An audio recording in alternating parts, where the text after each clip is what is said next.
Hello and welcome to the podcast, The Way of the Sensitive. I'm your host, Cara Wilde. This is a podcast for those of us who feel called to live in a different way, to create a new society where diversity and uniqueness is celebrated, not shamed. We're the channels of the light, co-creating a heaven on earth upon this beautiful planet. We're here to live and achieve our soul's goals in this lifetime. To us, it's not woo, it's real.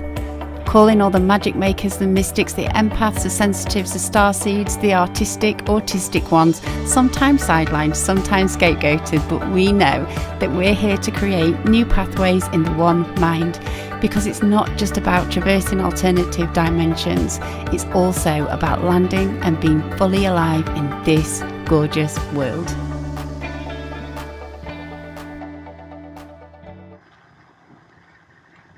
Hey sensitives, and welcome to this week's podcast. And this week I am interviewing Aadaoin Hathaway from Dancers with Dragons, and we talk about working with one of the earth energies which is known as dragon energy. Now this came so easily. When I was in Avebury, I connected with the star people there and did some channeling, but I also was reminded about working with dragon energy by a lovely lady that we met there who works with dragon energies to support clearing of ley lines. And you know, Avebury is such a magical place.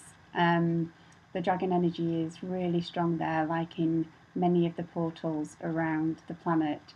So I was really fascinated. I'd forgotten about working with dragon energy and I'd forgotten about the power of dragons. And so when I came home, I was talking to my mastermind group and said, I really want somebody on the podcast who can talk about dragon energy. And somebody knew this lady and we hooked up the next day. So apparently when you decide to work with dragon energy, it can really change things quickly. So in this podcast, we talk about how to work with dragon energy, what that actually means, what dragon energy is, which is very different from slaying dragons and Game of Thrones and Merlin. And it was the energy that I tuned into at Avebury was completely different from some of the teachings that I'd had about dragon energy when I was working with some pagan friends of mine. And we talked about the transition and the change in the energies and what we're now open to, and talked about working with galactic dragon energy and how different that is.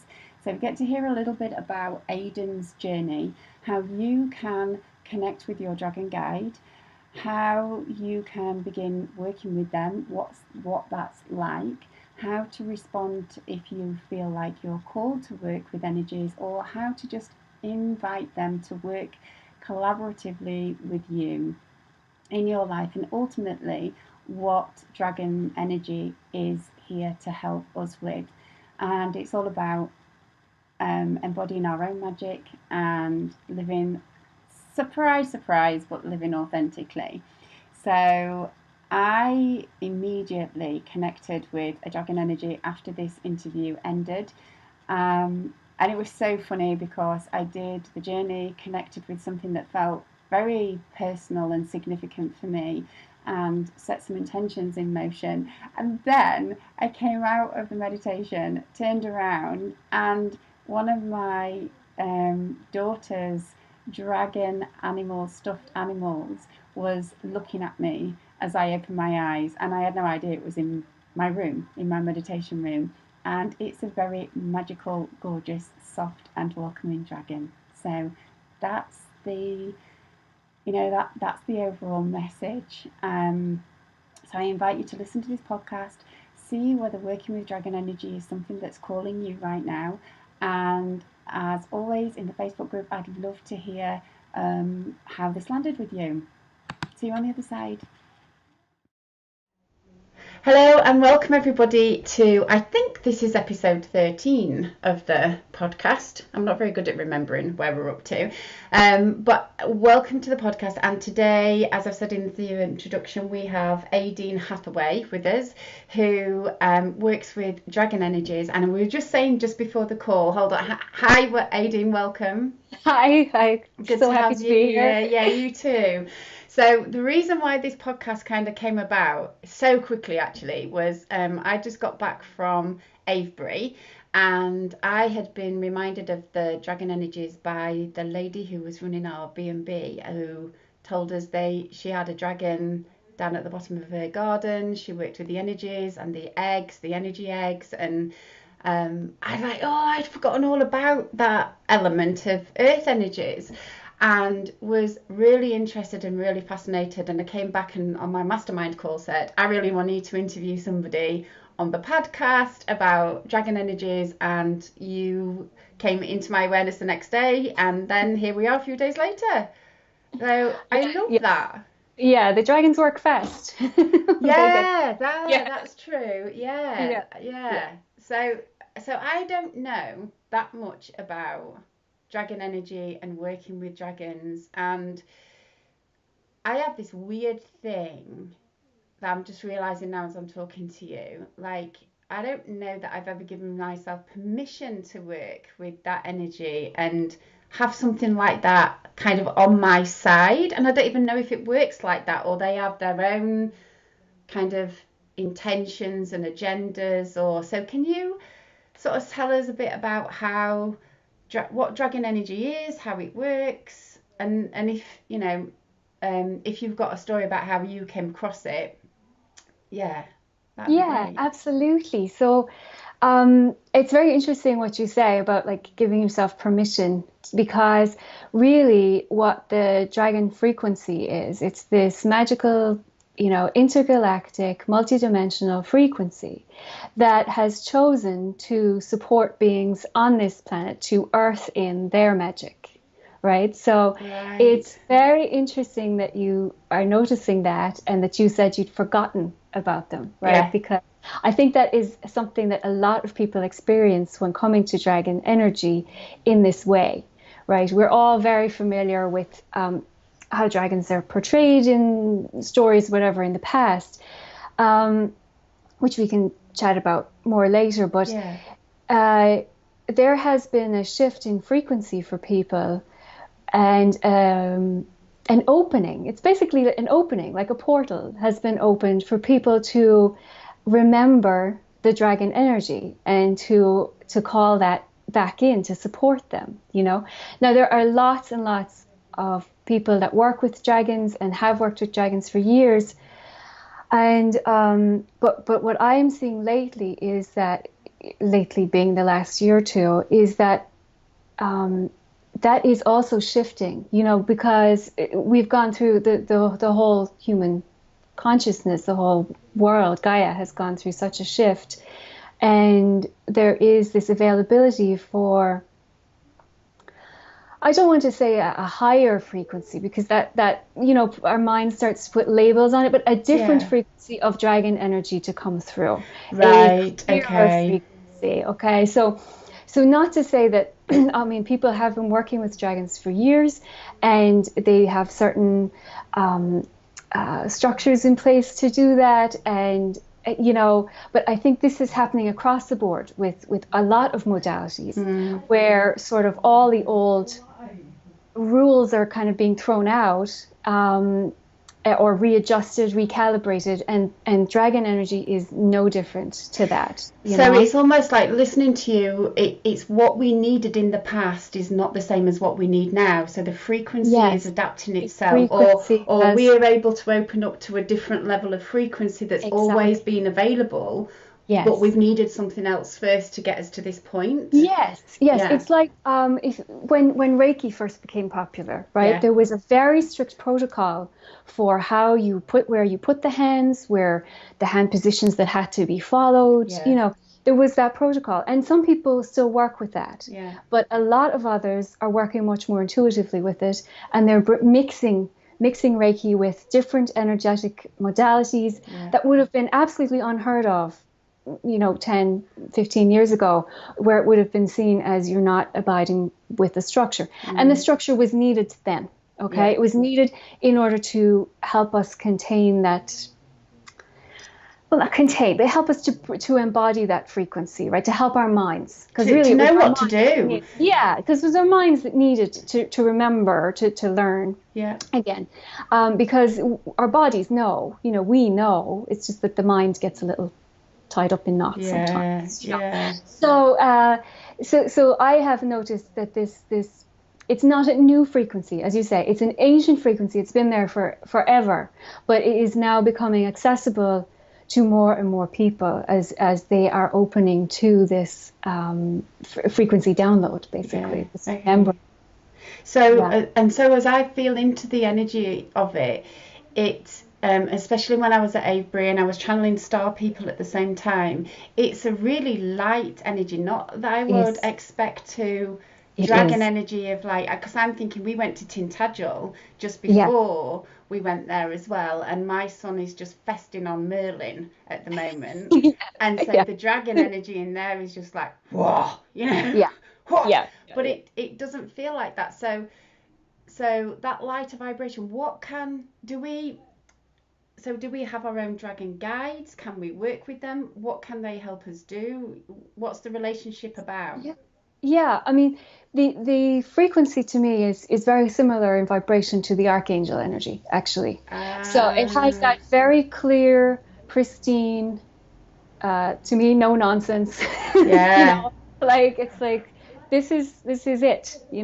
Either get on board or don't work with us. And work, it's such, I mean, we really need a whole new vocabulary, don't we? It's just like work, collaborate, play, be with.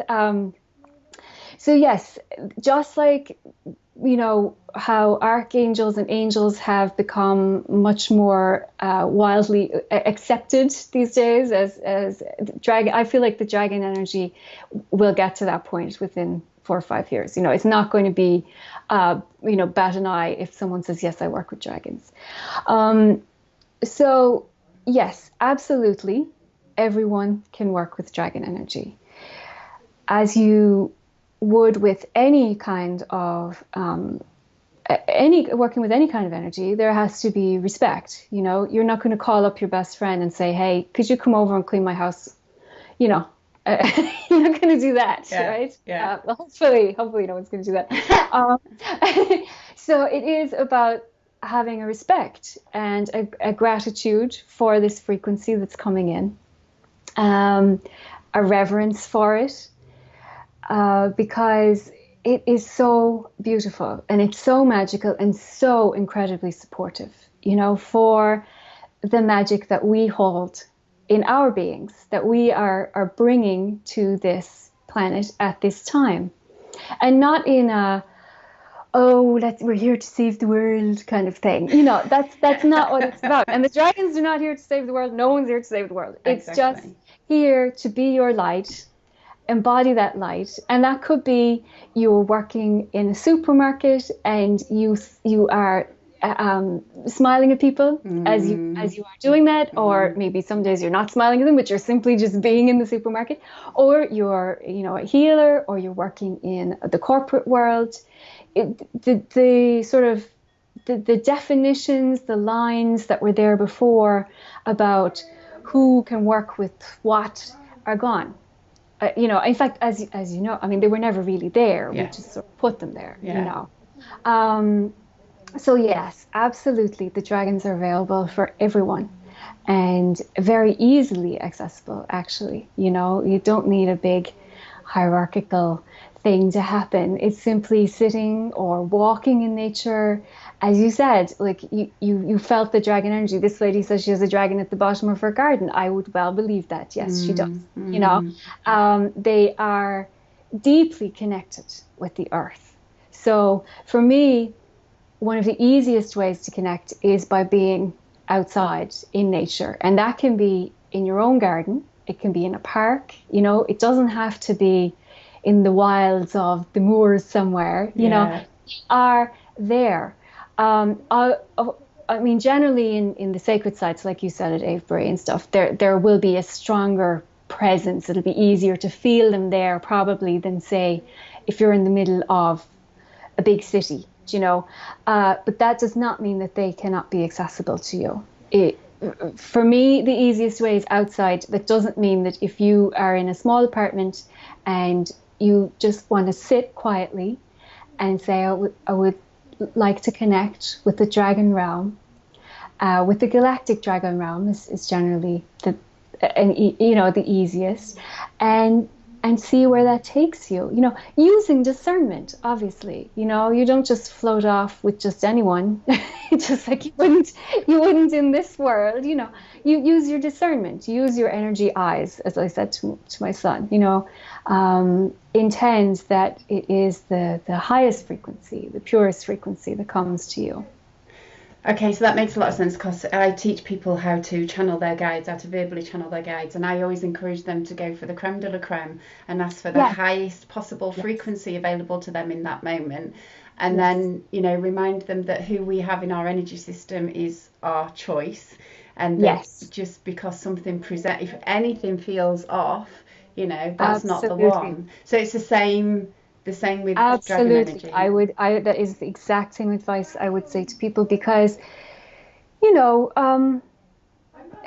it's also very empowering to use your own discernment. Okay, because you trust your intuition about humans, and just because something doesn't have a body doesn't make it necessarily healthy for your energy field. And it's not about being in fear about it, but it's just being sensible, have some common sense. And I think that there have been in the past people who have been drawn to so-called dragon energy because of its perception of power, and its perception of destruction isn't quite the word, but that kind of that it feels, I mean, even just thinking about it, you can feel it. It feels kind of icky. It's a sort of corrupt version of what power is. Because power is love. In its truest sense, power is love. And if it doesn't have that nice, clean, clear, pristine feel, that's not a dragon. It might be something that really is dressed up lovely, might look very flashy, Game of Thrones dragon right there in front of you, but it doesn't feel that way. If it doesn't have that clean energy, it is not a dragon. Okay. Yeah. Okay, that makes a lot of sense. So once we feel like we have a connection with a dragon energy, is it like a guide? When I work with my guides, I had a collective that I worked with for 7 years, and now I've just moved on. You know what I mean? Now I'm working with a different collective. And you what? Sorry. A new gang.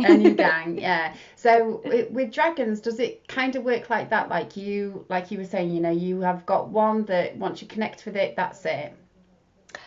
Yes. I mean, if you need a lesson in attachment, you will get your lesson in attachment with that too. There is learning with them.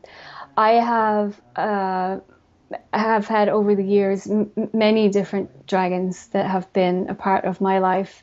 Some have been with me always since I was tiny, and some come and go. And they take their forms and their shapes and their colors if you can see them. I mean, and not everyone can see them, and that's fine. I mean, maybe you feel them or you hear them. But it's to me quite fluid energy. So yes, you may have one that stays with you for a long time. You may have a group that come in to work. Okay, so they work in collectives too. Yeah. Yes, they do. They definitely do. And it will probably very much depend on what you need at that time. So what can we work with them about? So I know I can hear that it's about co-creating a mutually respectful relationship, and that they're here to amplify a magic that's already within us and remind us of that. So, how? What are some of the practical ways of how we can work with them? Can we ask them to do things? Can we ask them to intervene? Can we ask them to take things out of our system? You know, what can we? What's the possibilities? One of the things I love about working with dragons is the sort of practical aspect. You Mm. know, they are very decisive beings in their own ways, and they will certainly support the actions that are optimal for you to bring through your magic. Right now, Okay. sometimes it might be a gentle reminder. Sometimes it'll be a really firm shove. You know, but it will be clear to you, you know, whether it comes in a dream, whether you suddenly feel like I need to go talk to this person, you know, something like that. They are there if you have asked them, right? They obviously we're all of free will, but if you're asking dragons, here's a project that is dear to my heart and just really brings me so much joy and I feel embodies my magic and I want to bring it through into the physical. Well, the first thing they're going to do is help you to embody that magic in your physical body. Because you're not going to bring through an offering, a project, a plan into your physical life. You're not going to manifest that until you're able to hold it in your physical field, right? Mm-hmm. So that is one of the things that they do very, very well. Because, you know, for such multidimensional galactic beings, for as long as there have been legends about dragons, they are connected with the earth. Yeah. The earth's treasure, that feeling of being within the earth. The dragon lines, they're connected with the ley lines. You know, Yeah. they have that grounding magic. So that's one of the first things they will do is show you, and you will just be shown. It's very simple. You will just be shown different ways that you can embody that magic. And it might be as simple as taking better care of your physical body, you know? It might be getting out and exercising. It might be that you are nudged to take a class in something where you're going to meet someone or, you know, go see a particular teacher or healer or, you know, the different ways that you are going to adjust your frequency, not necessarily raise your frequency, right? You're adjusting your frequency to fully embody your magic. That Right. is that is the first thing that most people who work with dragons will find, right? And after that, the practical manifestations. I mean, I ask them all the time. I'm a terrible parker. Okay, I am awful at parking. Right, I cannot parallel park to save my life. So, I will ask them all the time. Please help me find a parking spot that's easy to get in and out of. You know, and they always do. You know, Yeah. so I mean, that's a very like mundane thing, Mm-hmm. but it makes my life easier if I'm not driving around in circles. It makes everyone else's behind me life easier if I'm not like spending 6 hours trying to get into a parking space. You know, it's just a very simple application. So yes, you could ask, I am having great difficulty, or it's very challenging for me to let go of this particular situation, to disconnect from this particular person, maybe, even though I know that in the long run it's best. And they will come through with a very clean,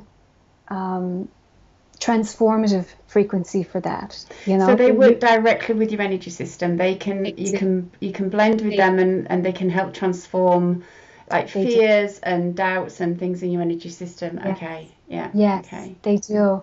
And I mean, it's really a lovely, lovely frequency to come through, you know, and to be allowed through.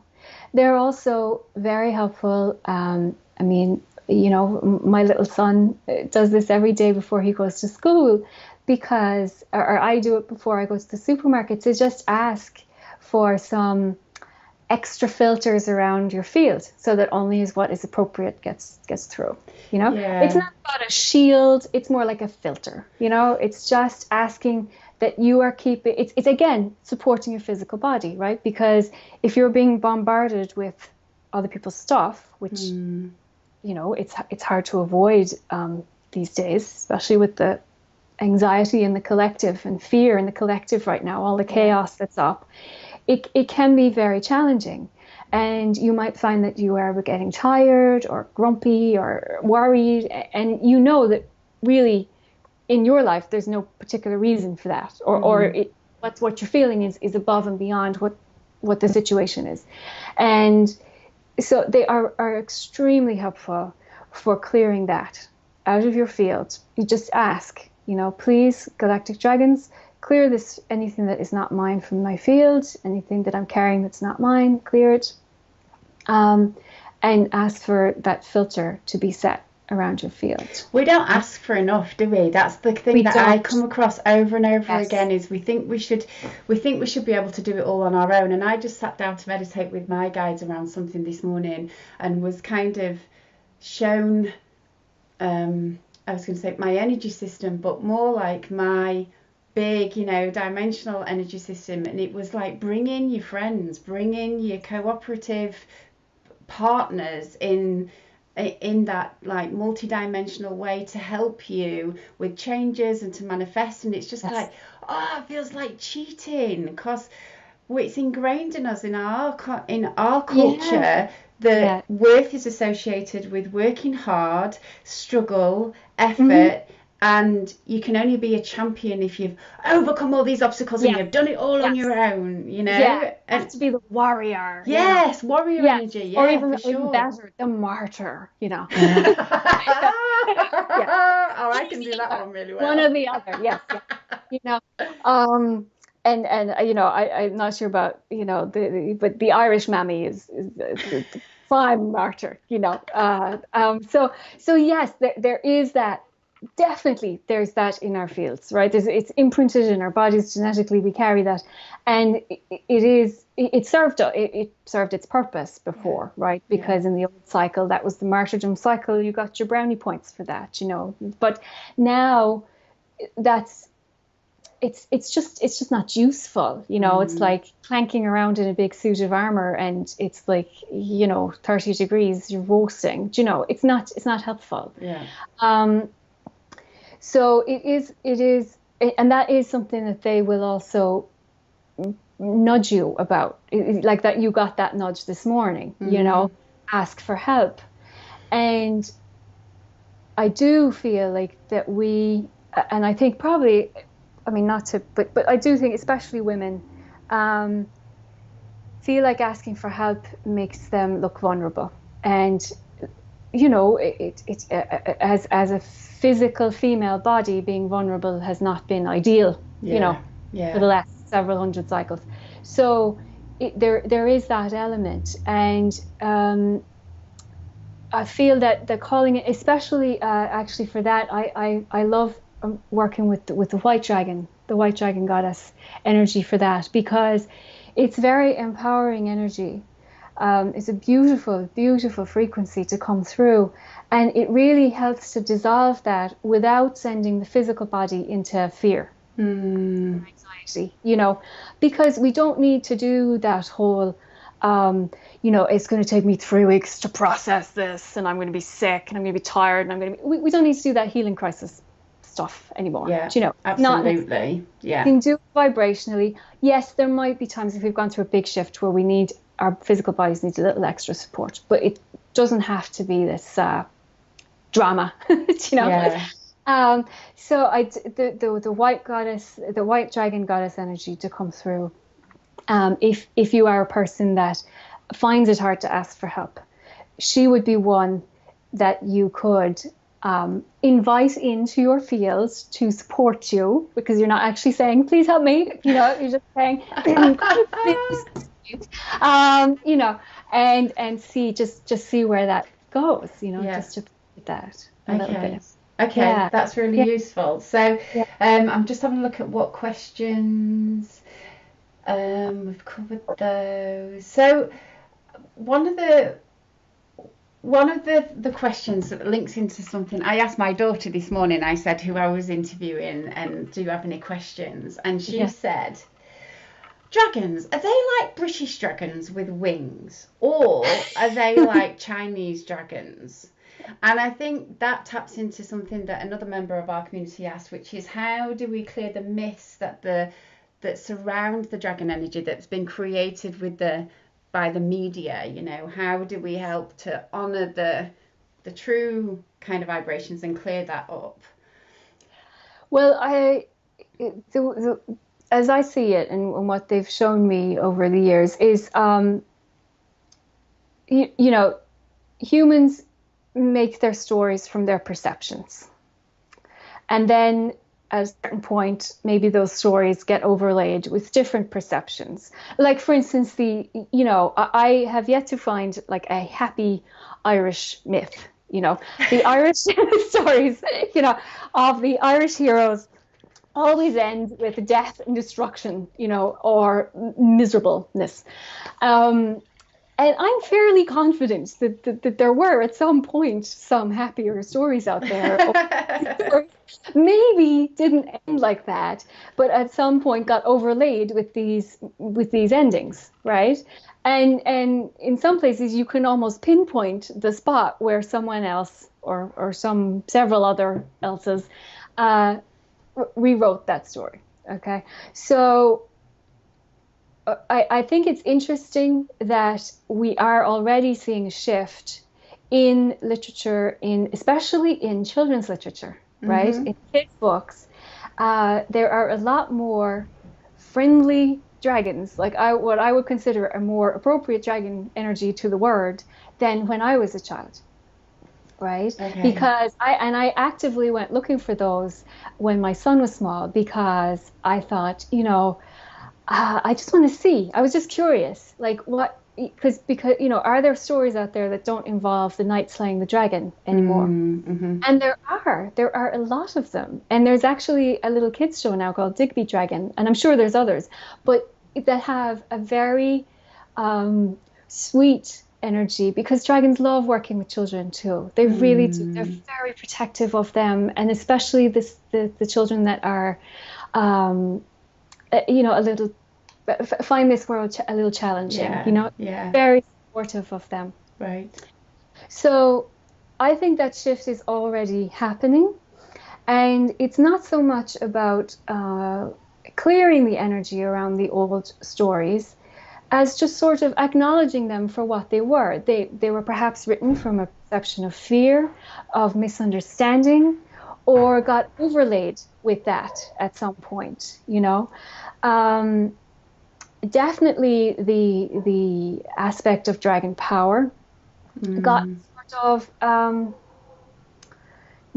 of twisted around by the human perception of what power is, the dragon love of what is precious, right, became that dragons love gold and dragons love treasure. Okay. So, sometimes it's about looking at those myths and saying, uh, show me some different filters on these, show me some different perceptions on these. Mm. But it's not really about clearing them because it's almost like that doesn't really matter Yeah. anymore. In a Yeah. way.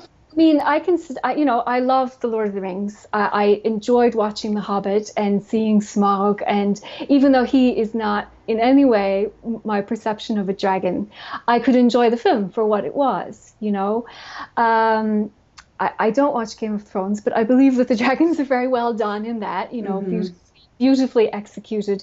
But they are not going to have the frequency of a dragon energy, right? It's No, they're you know, not. They're not yeah, light. No. no.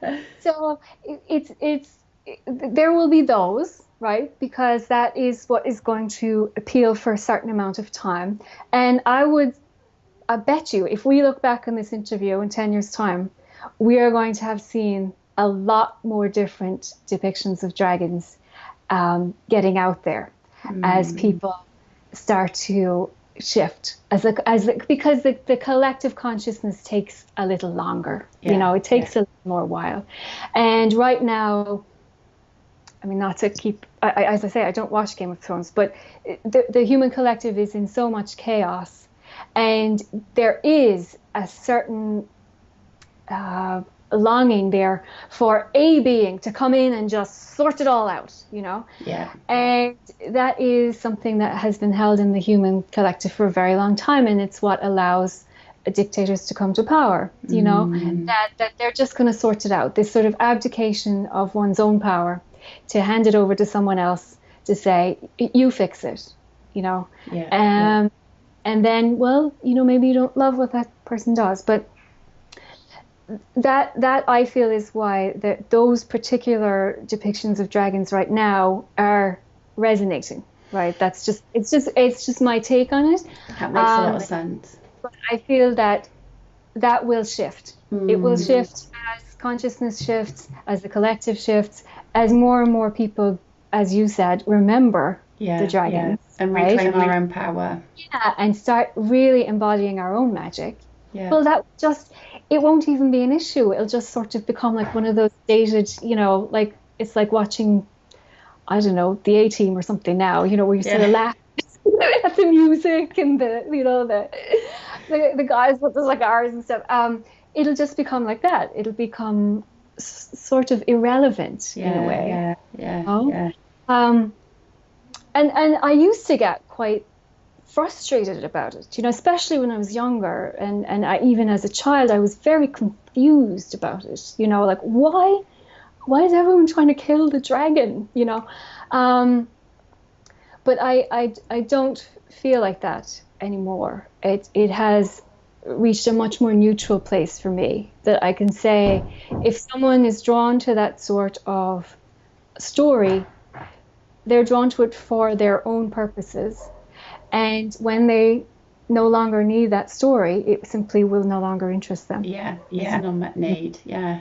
So how did you start working with dragon energies? What happened for you? You know, that's a hard question to answer, and it's kind of embarrassing because, you see, I don't really remember, because I always had them around, you know, since I was very small. Yeah.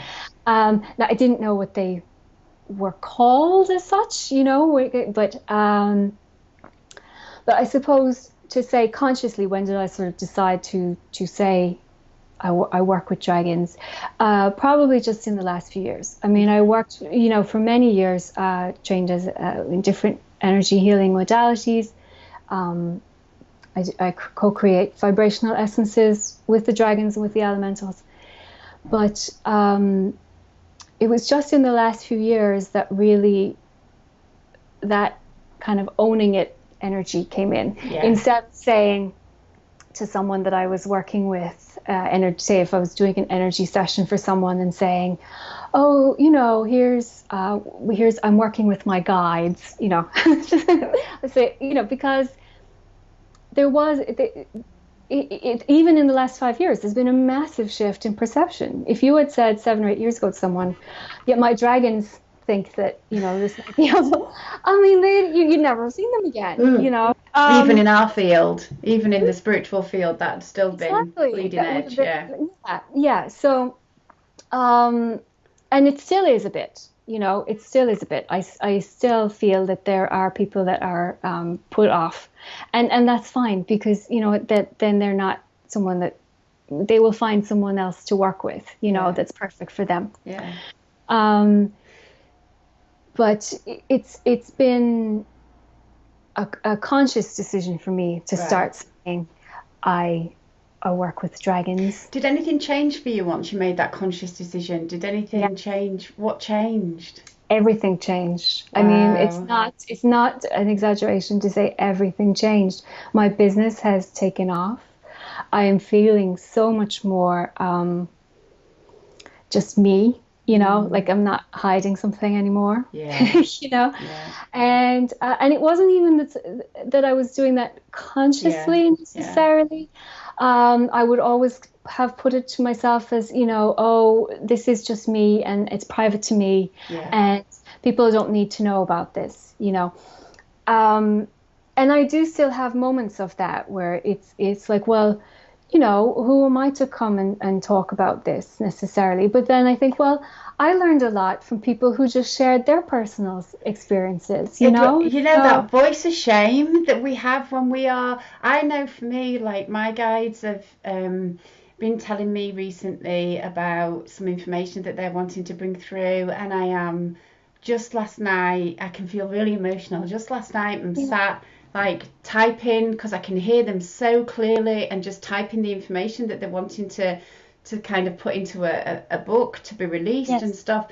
And I'm kind of thinking, now don't say that because if you don't do it, you look like an idiot. Anyway, you know, all that. And I'm sat there doing it while my daughter is sat playing on a thing. And it's just like, this is so easy. And then when it feels easy, authentic, playful, like you've just been given the best Christmas present ever, that voice of shame comes in and thinks, Yes. who do you think you are to do Yeah. this? And I Yeah. hear that over and over and over again with my clients. Like, what we're here Yeah. to do, there's a part of us that wants to keep, that doesn't want us to do it. So it wants to play small. And it's, Mm, and you know, I absolutely agree. I see this all the time too. And mm, it's something that I think we just hold. yeah, It's a safety mechanism that yeah, was there before yeah. because, you know, to be visible might not be safe. But the more I work with the dragon frequency, the dragon energy, the less relevant that becomes. You know, Mm, it mm-hmm. really is just a little, I can look at that little voice and say, it's okay. You know, I hear you, I appreciate the thoughts, but I'm going to go ahead and do it anyway, you know? Yeah, yeah. And it So just you sort of, take care of the fear rather than yeah, letting it dictate yes, to you. Yeah. yeah, yeah. So one of the things that I was talking to somebody about in Avebury was this whole idea of clearing the ley lines, clearing earth energies. And I used to have this belief that if it was a stone circle, it was sacred and it was, you know, it was fine, it was doing its own thing. But then I started to get information about no, this the energies need, it's hard, isn't it, like you say, to find a word. It's not necessarily clearing out, but you know, they have been used for things that they weren't designed to be used for. And so when I went to Avebury, I was kind of connecting and finding out what my role was in that, you know, where can Mhm. I be most effective, and having conversations with about working with dragons to do that and to be directed to that. And now their eggs, they, you know, they lay their eggs in the earth. And this lady was also talking about how she's protected by them. They tell her when she's needed somewhere and she just goes, and then they can help orchestrate the rest of her life so that she doesn't have to worry about the money and things. I just wondered if you got a perspective of that too. Yes, I mean, I feel there's two aspects to it, and I think it's I feel it's very important to watch the aspect of the spiritual ego and the ego in Yeah, that, yeah, right? Because if we are engaged in that work, it's very important that we're very clear and that we have the understanding that we are being asked to do it because we're in a convenient, optimal location to do that. yeah, That maybe someone else could serve that purpose just as well, yeah, right? So yeah, I think it's important to keep that because we can very easily the spiritual ego can take over of like, oh, I'm clearing the ley lines, you know. I know, right? Um, and you know, as soon as and that's it, that's what it's there for, right? That's the ego's job, that's the spiritual ego's job, grant. But you know, just to notice that voice and say, okay, back up the truck for a second, you know, just you no, you are not clearing the ley lines. Your physical presence here is helping to embody an energy that is flowing through to clear, right? Yeah, Um, so yes, I think absolutely physical human body beings like us can assist with clearing certain spaces, with moving energy out of certain spaces. That can be a ley line, it can be someone's office, yeah, yeah, but working specifically with the dragons like that, you will get very clear guidance on what your steps, it's a very collaborative process. Yeah. Okay. Um, they they are deeply connected with the earth, with Gaia, and they really, as are we, with that planet that we were born onto and into. So that is why our physical bodies are sort of uniquely qualified, I suppose is the word, to do this kind of, to hold this kind of frequency that can clear space. Because yes, you're right, some places have sort of shut down, some places have switched off, some places have had structures placed on them. But it is really about having that aspect of surrender, rather than saying, and to always ask, because you may go to a stone circle and feel like something's a little off. This is not quite right. Something is not happening here. And that is the moment to ask, is there something for me to do here? And you may get the answer, no. It just simply might not be the time. It might not be your business. It might be someone else's to do. And if the answer is no, then to respect that, to give it send it your gratitude and leave. So what I'm kind of what's coming to me now, the perspective that's coming to me now is that whole thing of, not rescue, not save your energy, which is so seductive. Even just in the drama triangle of interpersonal relationships, being the rescuer, until you become the martyr, and then that whole dynamic is tantalizing enough and so tricky to spot. We are, as a collective, still learning how to come out of drama triangles and be really gentle with ourselves when we fall into them. But also it's like the spiritual drama triangle of like the spiritual revolutionary Joan of Arc, I'll be the one, that kind of thing. And it's almost like, Gaia and the energies have got it covered. She knows what she's doing. She does. She knows what she's doing. She may ask for your assistance. Absolutely.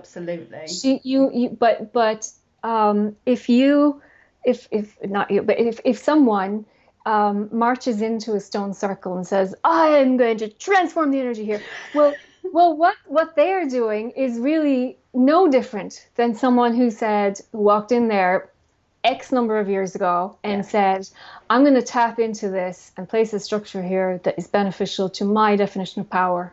And I'm going to channel that in such a way that everything gets a little bit loopy and twisted.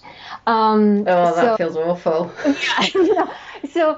But it's a similar sort of disdain for anything other than what you believe yourself in that moment, And as you say, it's very tricky. It's something that really has to be watched. And so the simple question of simply asking, and then, of course, listening to the answer and respecting the answer, that really helps to get clarity on, is this something I feel should be done, or is it something that I'm being asked to assist with? And it is assist with. It's not do. Exactly. Yeah. So I always say this on my podcast, I ask loads of really nosy questions and don't ever feel obliged to, just move on, don't have to answer. But have you ever received a kind of sense of, the word that wanted to come out of my mouth was calling, but that impulse to go and work with energies and to work collaboratively like that? Have you, with the land and with the dragons? In a particular space? Yeah. Yes. Okay. Yes, I have. Yeah. Can you tell us about that, or is that private? Let me see. Let me just. Yeah, please don't. A lot of them are private. Okay. So there is a space that is very beautiful, very wild here, and has.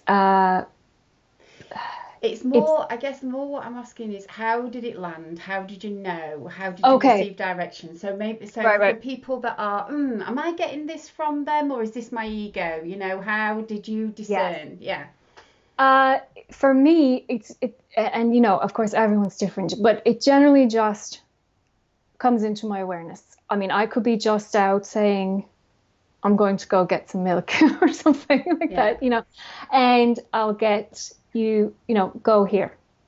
So I follow that now. I didn't for a long time. I'd be like, no, I can't. I have to get back. I need to have lunch. I have milk in the car. That's I have it. a life. Yeah. So in which case, presumably someone else did it. But now I listen to that, because it's never, a drive 6 hours to X place. It's generally Hmm. local, right? It's 5 minutes, it's whatever. And so I go to the space. Um, Sometimes it's for me to be in the space. Okay. Sometimes it has nothing more than for my energy system to be in that space because for whatever reason I've gone out of balance and being in that space is going to help me That's recalibrate. Okay. gorgeous. So when I get there, I tune into that. I'm like, is this for me? Is there something else that you would like me to assist with here? And sometimes it's simply sitting in the space, right? That it's a recalibration for me, and that whatever needs to be done is happening simply because of a physical being that happens to be me sitting in that space, holding the intention that the optimal frequency come through for this space. That's the language. Okay, so I think people Yeah, might find that useful. Yeah, so yeah, to be a channel yeah. for that. Yeah. Just to be, it's not even a channel, it's just to be a space for this optimal frequency to flow through. And you'll get recalibrated and get your, back on as well. But Mm. it really is about that. Then there are other times where maybe it needs to go deeper, where you will see certain things that you might see a structure, you might feel something is there, and then you ask, is this for me to clear? Is this for me to hold the space for while you clear it? So it's a constant dialogue, Yeah. a very a dialogue within stillness, though. It's not something that can be rushed, even though some days it might only take 10 minutes. It Yeah. might just take 10 minutes. It might take 30 seconds, once Mm. you actually are there, Yeah. right? Yeah. Yeah. But it's about being in that still space and having that conversation, Yeah. Yeah. Yeah. You are a gorgeous advocate for these beings. I can understand why you have such a strong connection to them. So Yeah. I'm hearing really that it is, like you say, a collaborative Yes. relationship. It's one that can develop and grow over time. And there are different kinds of dragon energies that you can work with. Yes. And I know that you make the vibrational essences. I was going to say, do you want to, where can people find you? And Yeah, yeah, I have a website. It's called Dances with Dragons. I love So that. it's I yeah, loved typing your Skype contact in this morning. It was yeah, brilliant. and it's funny because that came out of just nowhere. Where long ago, a coach had said to me, what? Think of a business name, and that's what immediately came to me. And she said, no, that's not really a very good business name because it's not going to tell people what you do. It's like it's exactly what I do. Exactly what I do. It is, yeah. And I love Yeah. the sense of play in there Yeah. that seems to be Yes. really Yeah. important too. Yeah. It's, I mean, they have, I know it's been a rather, we've focused more on the more serious aspects, but they do have a very playful, funny, sense of humor. I mean, Well, they I was really, thinking of Pete's dragon when we were yes, talking about the different yeah, dragon energies, and yeah, that was yeah, one of, really do. Pete's dragon is just like playful and a bit bumbling Yeah, and yeah, they yeah, do. And gorgeous. it's some of them embody that more than others, Yeah. Yeah. and I always know when one of those appears that I've been taking life much too seriously, Yeah. that it's time to play. So yeah, so I'm over at danceswithdragons.com and I have the vibrational essences. do dragon magic healing sessions one-to-one. Hopefully going to have a online course coming in the autumn. Brilliant. It is the autumn, but coming soon, for connecting with dragon spirit. Because I've got so many questions about how do I do it, Yeah, and I thought, well, you know what?